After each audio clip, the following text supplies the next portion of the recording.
प्यारे स्टूडेंट, हमारा channel are के सर राजपुर में आपका स्वागत है। आज की इस वीडियो में हम लोग क्लास 10th के मैथ के सॉल्यूशन का अध्ययन करेंगे, जो कि अध्याय 7 होगा और इस चैप्टर का नाम है निर्देशांक ज्यामिति और इसे इंग्लिश में बोलते हैं कोऑर्डिनेट ज्योमेट्री। तो प्यारे स्टूडेंट, सबसे पहले हम निर्देशांक ज्यामिति का डिफिनेशन सीखेंगे। तो चलिए आइए, निर्देशांक ज्यामिति कहते किसे हैं। देखिए, निर्देशांक ज्यामिति गणित की वह शाखा है जिसमें एक समतल के किसी बिंदु की स्थिति दो स्वतंत्र वास्तविक संख्याओं की मदद से दर्शाई जाती है। ये संख्या उस बिंदु का नियामक या निर्देशांक कहलाती है। प्यारे स्टूडेंट, नियामक यानी निर्देशांक ज्यामिति को नियामक ज्यामिति के नाम से भी जानते हैं। यह जो चैप्टर है स्टूडेंट 9 से 10th 11 12 में भी पढ़ना है, इसलिए इसे ध्यान पूर्वक समझिएगा। हम 9 के बेसिक से लेकर 10 तक के बेसिक देने वाले हैं इस वीडियो में। 9th का कुछ बताने हैं, फिर हमको 10th के हम बताने वाले हैं। तो प्यारे स्टूडेंट, आपसे एग्जाम में एक सवाल ऐसे भी कर सकता है कि निर्देशांक ज्यामिति का जन्मदाता किसे बोलते हैं। तो आपको एग्जाम में ऑप्शन में दिया होगा, तो आपको टिक लगाना क्या है, आपसे पूछेगा निर्देशांक ज्यामिति का जन्मदाता किसे बोलते हैं, तो आप बताइएगा रेने दकार्त, यानी निर्देशांक ज्यामिति का जन्मदाता रेने दकार्त को कहा जाता है। अब आइए स्टूडेंट, एक स्टार है, इसको भी समझ लीजिए। एक्स तथा वाई दोनों एक साथ बिंदु P का कार्तीय नियामक कहलाती है, जिससे संकेत में px y द्वारा सूचित करते हैं। प्यारे स्टूडेंट, इसमें एक शब्द मिला था, दो बिंदु माने दो स्वतंत्र वास्तविक संख्याओं की मदद से दर्शाई जाती है। यदि मान लीजिए आपको 2 3 लिखा हो, तो आपको समझना है कि x के मान 2 है और y के मान 3 है। चलिए स्टूडेंट, अब कुछ और इसमें सीखा जाए। तो स्टूडेंट, आपको एक बहुत और अच्छे बताने वाला हूं, जो कि वह एग्जाम में अवश्य पूछे जाते हैं। उससे पहले एक और चीज बता दें आपको कि जो निर्देशांक ज्यामिति होता है उन्हें 2 भागों में बांटा गया। एक का होता है कि एक कार्तीय तल और एक ध्रुवीय तल। हम इस वीडियो में सबसे पहले आपको सिखाएंगे कार्तीय तल, और कार्तीय तल पर आप ग्राफ सीखते हैं, बहुत चीज सीखते हैं स्टूडेंट। तो चलिए, इतना लिखने के बाद आप इसे स्क्रीनशॉट एक बार ले लीजिए। प्यारे स्टूडेंट, आप लोगों ने इस कुछ लिखे डिफिनेशन का स्क्रीनशॉट ले लिए। अब आइए, बहुत महत्वपूर्ण एग्जाम में, हर एग्जाम में आपको पूछने वाला यह सवाल है, इसलिए इसे आप भूलिएगा नहीं। देखिए, आपको बताए हैं कि कार्तीय तल और ध्रुवीय तल के बारे में। तो देखिए स्टूडेंट, आप ऐसे ग्राफ पढ़ते हैं, तो देखिए इसको अगर कोई पूछे इसका नाम क्या है, तो आपको बताना है कार्तीय तल। यहाँ पे होता है मूल बिंदु, जिसको ओरिजिन बोलते हैं, और इसे O द्वारा सूचित किया जाता है। तो हमको आपको बताना क्या है, नोट देखिए हम बताने वाले हैं, नोट कर लीजिएगा इसे और याद भी रखिएगा। देखिए, मूल बिंदु का निर्देशांक, मूल बिंदु का निर्देशांक 0,0 होता है। बहुत इंपॉर्टेंट और महत्वपूर्ण सवाल होता है स्टूडेंट, ये आपको एग्जाम में जरूर पूछता है। मूल बिंदु का निर्देशांक कितना होता है? तो 0,0। देखिए कार्तीय तल बनता है तो यहाँ मूल बिंदु होता है तो इसका x भी 0 होता है और y भी 0 होता है। अब आइए स्टूडेंट नंबर दो में कैसे सवाल करता है, पूछता है एक्स अक्ष पर किसी बिंदु एक्स अक्ष पर किसी बिंदु का नियामक या निर्देशांक भी बोल सकते हैं स्टूडेंट। नियामक और निर्देशांक दोनों बात एक ही होता है। एक्स अक्ष पे किसी बिंदु का नियामक x, 0 होता है। एग्जाम में आपसे पूछ लेगा एक्स अक्ष पर किसी बिंदु का नियामक क्या होता है, तो आप बताइएगा x, 0 होता है।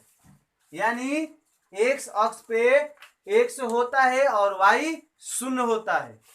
नेक्स्ट नोट नंबर 3 आपसे पूछेगा कि y अक्ष पर किसी बिंदु का नियामक, तो y कहेगा तो x 0 और y होता है।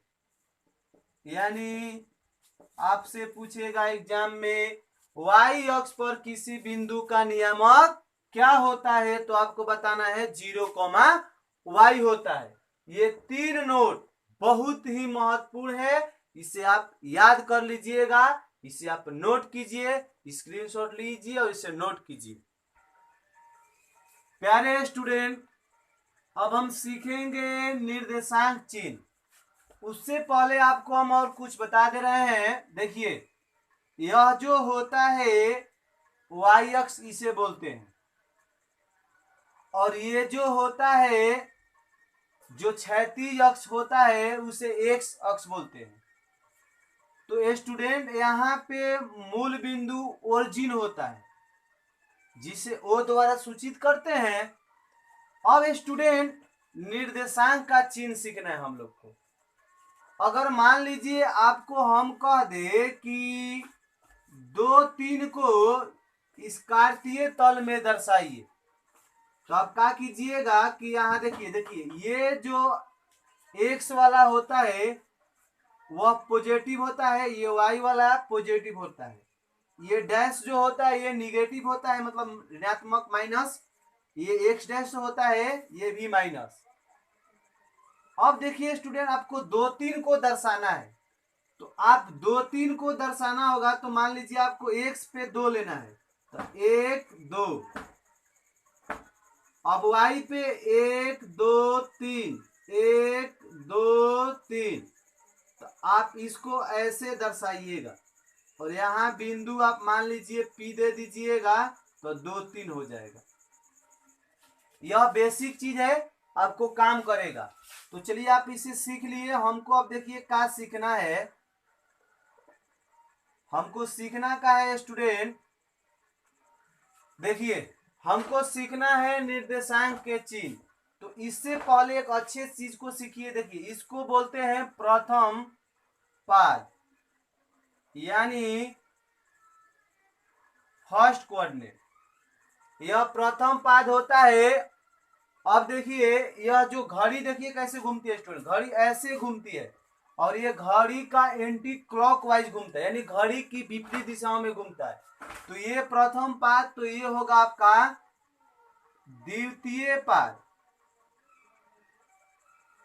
यह होगा आपका तृतीय पाद, यह होगा आपका चतुर्थ पाद, यानी fourth coordinate. First coordinate, second और थर्ड और फोर्थ कोऑर्डिनेट।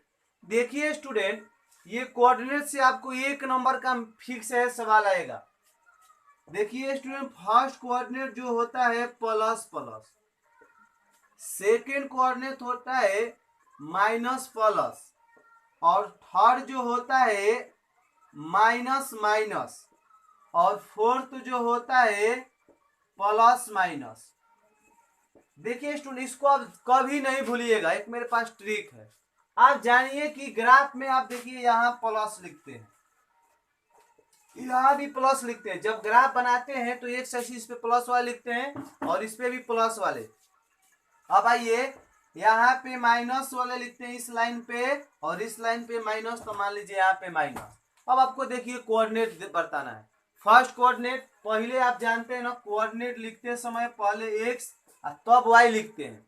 तो पहले एक्स, तो देखिए यहाँ एक्स पर भी प्लस है और वाई भी प्लस है, इसलिए फर्स्ट कोऑर्डिनेट प्लस प्लस हुआ। सेकेंड कोऑर्डिनेट एक्स को पहले देखिए, तो आपका एक्स क्या है, देखिए माइनस वाला ये, तो यहाँ माइनस, बाद में वाई तो प्लस। फिर से आइए थर्ड कोऑर्डिनेट में, आइए आप देखिए थर्ड कोऑर्डिनेट में आपका पहले एक्स, तो एक्स भी माइनस, वाई तो वाई भी माइनस, इसलिए थर्ड कोऑर्डिनेट माइनस माइनस होता है। फोर्थ कोऑर्डिनेट में आइए, पहले एक्स को पकड़िए, तो देखिए तो एक्स तो प्लस, और आइए वाई तो माइनस, तो फोर्थ कोऑर्डिनेट प्लस और माइनस होता है। देखिए स्टूडेंट, इससे आपका सवाल 1 नंबर कैसे आएगा, पूछ देता है, बताइए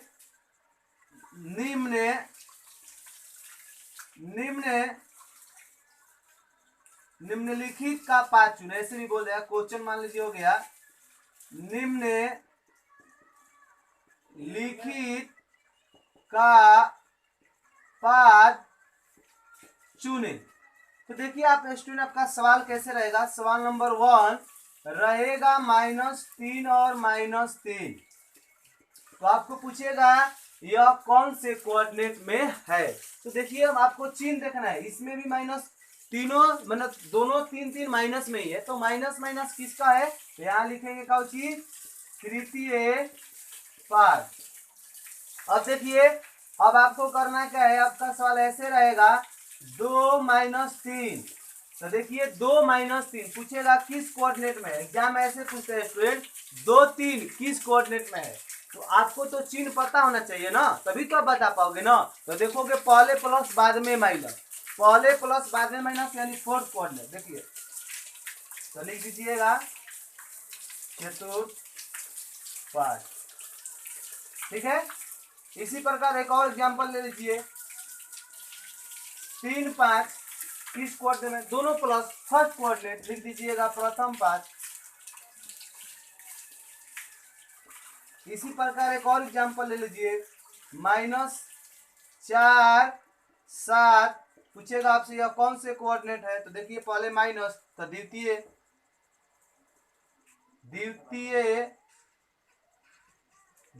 कोऑर्डिनेट, चाहे द्वितीय पाद। आप इसे स्क्रीनशॉट ले लीजिए स्टूडेंट।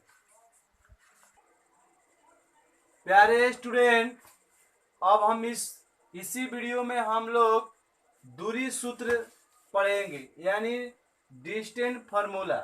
देखिए स्टूडेंट, दूरी सूत्र का होता है, उसे d बराबर सूचित करते हैं, तो x2 - x1 के whole square, y plus y2 - y1 के होल स्क्वायर और रूट अंडर में होता है। तो प्यारे स्टूडेंट, इसी वीडियो में हम लोग अब दूरी सूत्र यानी डिस्टेंस फार्मूला के बारे में जान ले। दूरी सूत्र को d से सूचित किया जाता है। d बराबर होता है रूट अंडर x2 - x1 का whole square plus y2 - y1 का होल स्क्वायर।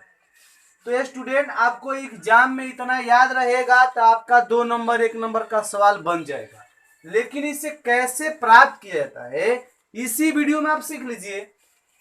देखिए आइए, माना कि Px1 y1 तथा Qx2 y2, यहाँ पे x1 y1 है और यहाँ पे x2 y2 है।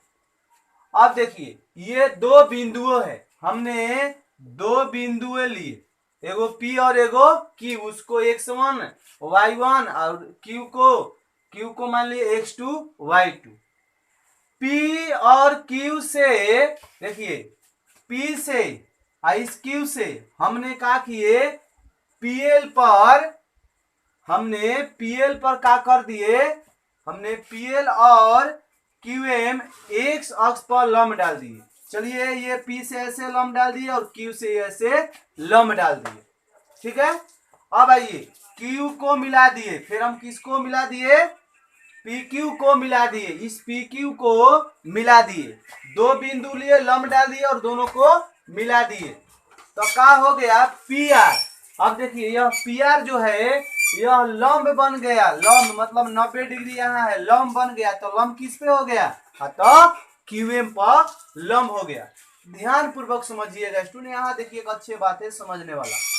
OL OL OL बराबर 101, OM OM OM बराबर X2, PL PL PL के बराबर है MR बराबर Y1। अब देखिए QM QM पूरा को Y2। अब देखिए हमने PM चाहे PM चाहे PR का वैल्यू निकाले, तो कैसे निकलेगा स्टूडेंट, देखिए PM चाहे PR का वैल्यू पूरा में से आधा घटाइएगा तो इस आधा का मान प्राप्त हो जाएगा। जैसे मान लीजिए एक रेखा है और वह 5 है और ये 2 है, तो 5 में से 2 घटाइएगा तो यह 3 निकल जाएगा। तो उसी प्रकार पूरा में से, तो पूरा x2, तो x2 में से ये x1 का मान घटा दिए तो आपका किसका मान हो गया, LM चाहे MR का। इसी प्रकार आपको करना क्या है, लेना है आपको Q और R का, QR का निकालना है स्टूडेंट। QR देख रहे हैं यहाँ पे, चलिए यहां से यहां तक QR का निकालना है, तो देखिए QR का मान कैसे निकलेगा, पूरा में से, पूरा क्या है QM, QM में से RM घटा दीजिए, तो पूरा का मान है Y2, तो हो जाएगा Y2। आधा को यहां पर का लिए हैं MR को लिए हैं, अच्छा RM को अपने लिए हैं Y1। अब देखिए स्टूडेंट त्रिभुज किस में, PQR में, यह एक समकोण त्रिभुज है स्टूडेंट, तो इसलिए होगा पाइथागोरस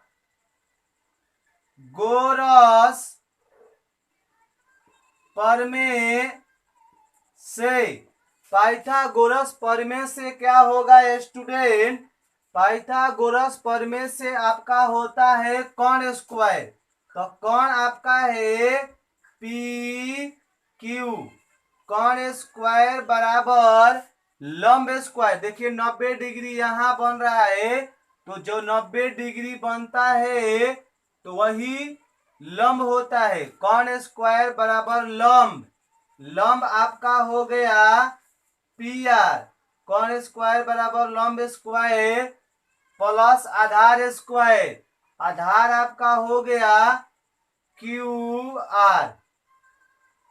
अब देखिए PR को आप PQ को आप D मान सकते हैं, PQ की दूरी D मान लीजिएगा तो यहाँ पे D² हो जाएगा। अब देखिए आपको लिखना है PR का वैल्यू क्या है, देखिए तो कहीं है स्टूडेंट PR का वैल्यू, हाँ देखिए यह PR का वैल्यू यहाँ पे प्राप्त हुआ है x2 माइनस x1, तो यहाँ पे आप लिख दीजिए इसका वैल्यू x2 माइनस x1 और इसका होल स्क्वायर प्लस QR का वैल्यू है y2 माइनस y1 का होल स्क्वायर।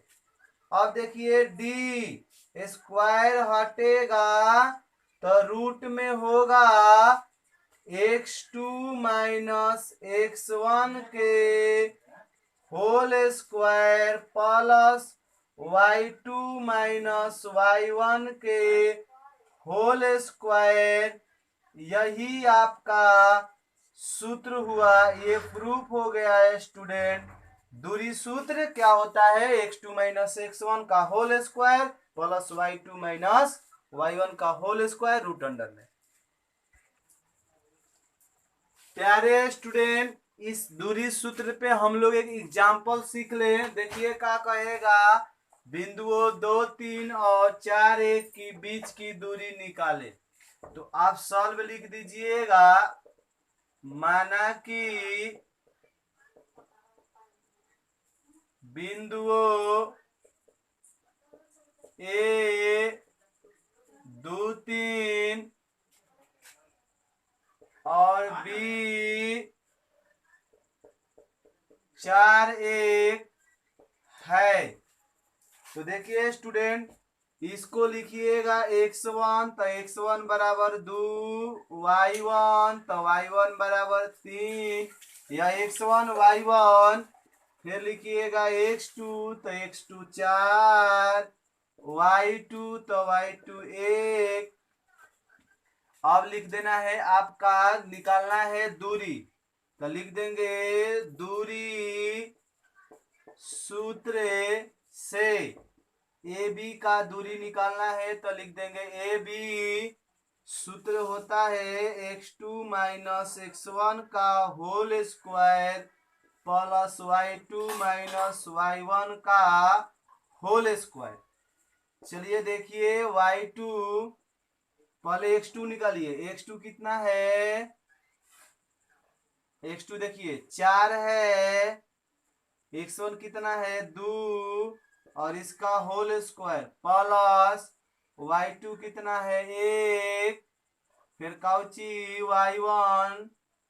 y1 कितना है 3, इसका होल स्क्वायर। देखिए 4 में से 2 घटाइएगा, 2 का स्क्वायर प्लस 1 में से 3 घटाइएगा माइनस 2 का स्क्वायर। देखिए 2 का स्क्वायर कीजिएगा 4, और यहाँ पर भी 2 का, देखिए 2 का स्क्वायर ही करिएगा 4। देखिए 4, और देखिए क्या कर दीजिए स्टूडेंट, दोनों में 4 है, 4 कॉमन ले लीजिएगा तो 1 प्लस 1 हो जाएगा। तो इस 4 का वर्गमूल 2, एक एक जोड़ दीजिएगा तो 2, यानी 2 रूट 2 आंसर होगा। आप इसे स्क्रीनशॉट ले लीजिए स्टूडेंट।